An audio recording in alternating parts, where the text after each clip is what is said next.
All the guns you'll be seeing today are available on solware.co.uk, based in Tamworth. Hello ladies and gentlemen, you join us again for another one of our unboxing unbagging ceremonies. This is a lovely gun today we're looking at. It's the Weihrauch HW 100 in 177. Now, I'll just take the bag out of the way. And we'll bring the crate in so you can take a good look at the gun.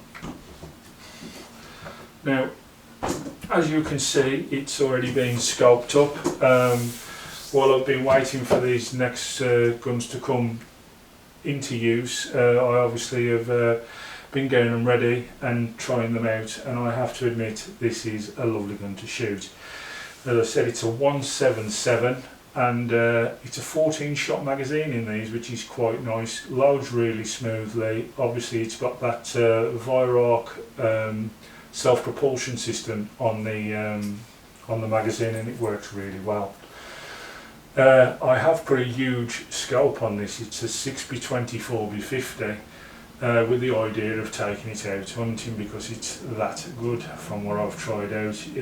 I've been having no problems of putting a smaller than 5 group together with this, so like, you know, I'm expecting great things from it. It comes obviously with a Weihrauch silencer on. All in all, the full length with the Weihrauch silencer on is 33 inches or 84 centimetres. Ergonomic grip here. Nice smooth trigger, although it is plastic, it doesn't make no difference to it. I mean, I know a lot of people like a match trigger now or a metal trigger, but this one's plastic, but it's as smooth as they come. It really is nice to use, so I've got no problems with that. I've never got no problems actually with a plastic trigger being there, as long as it's solid and it's not like, you know, feels like butter in your hands and it's flimsy and about everywhere. But that's a lovely smooth trigger on this. The butt pad is solid rubber type, no adjustment on there, but it's nice and supportive, so that's fine. You'll get away with a dovetail rail fitting on this. It's not a Picatinny rail top, so that's good news to have, because most scopes nowadays do come with a dovetail, and you may need to buy a different type of rail, different type of mount to fit a Picatinny. So yeah, this is a 11 to 12mm dovetail, so you're fine with that.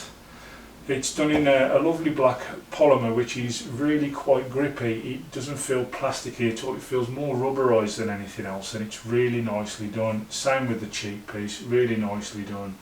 And I will admit, it's a really nice gun to use. Now, I'm expecting great things with this. That great big scope, however, can be a problem due to the size of it. I can only zoom in, I think it's by 8, and then after that it goes blurry on our distance of 23 metres, even though the scope does say it can come down to, I think it's 10 metres maybe on there, is it, or something like that. It says it comes down to 15 yards, which it doesn't, I'll be quite honest with you. Like, it's probably good for after 20 yards, and that's about it.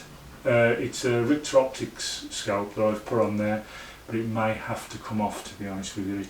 It'll be handy out on permission, where when I'm shooting over probably a longer distance than where I am here, but I think I'm going to struggle with it on our range here. It just doesn't seem to give me a fair chance of a shot. It's an illuminated reticle on there, but instead of the complete reticle lighting up, it lights up actually just a small crisscross in the middle, and it's rather nice to use. I've got to be honest with you, is this scope. So bit of a shame that it's maybe not usable, but it is a good scope.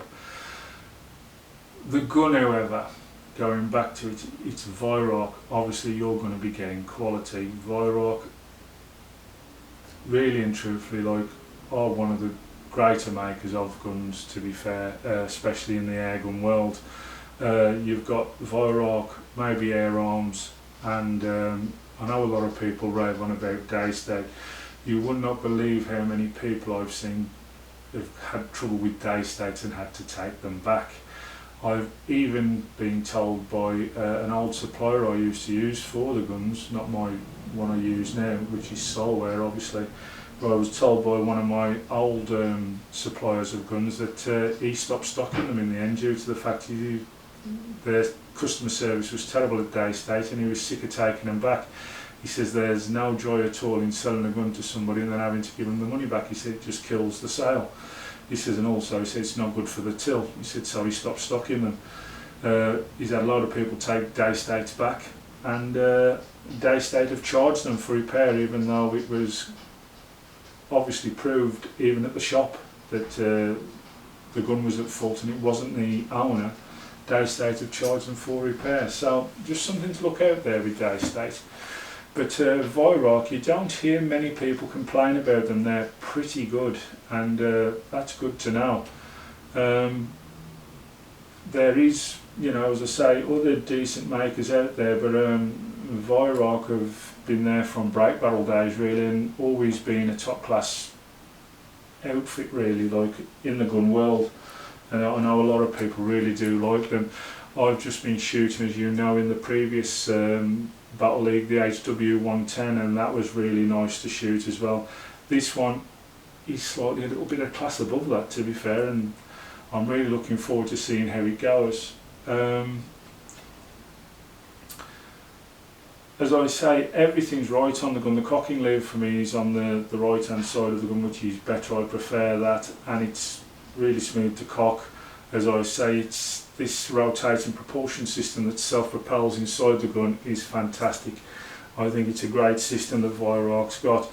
It's also, might be a German thing, because Walther used the same system on obviously their RM8s, on the Varmint and on the standard RM8s, and I think they use also the same system on the Ultra Compact, which is a great system. I do like it. It sort of eliminates the ability for something to go wrong, because the magazines we do put in these guns are usually spring loaded. If that spring goes or it's overstretched or anything like that, the magazine is gone. You find this more commonly with the Kral and with the Reximex stuff. If you overturn them, you can crack the springs, and even if you turn them the wrong way, you can. Even if you let go sometimes and they are slippage of old, they go on their own, they just break, and that's it. It's your magazine gone. It's a £20 to £30 replacement part. So these don't have that kind of problem. They're made of metal, and obviously they've got a system inside here that indexes to the next pellet on its own, and it makes it really a great system to use. Well, that is the unbagging of our Weihrauch HW 100. I'd suggest to look out for this. I will leave this scope on for now, but if it does start to struggle, then I'll put a smaller scope on it and we'll use that in its test and review. But we'll see how it goes on its pellet test, which will be the next video you see from the HW 100. And let's hope it gives us a good show and we can stay with this nice scope that it's got on. If not, we'll have to put a replacement on.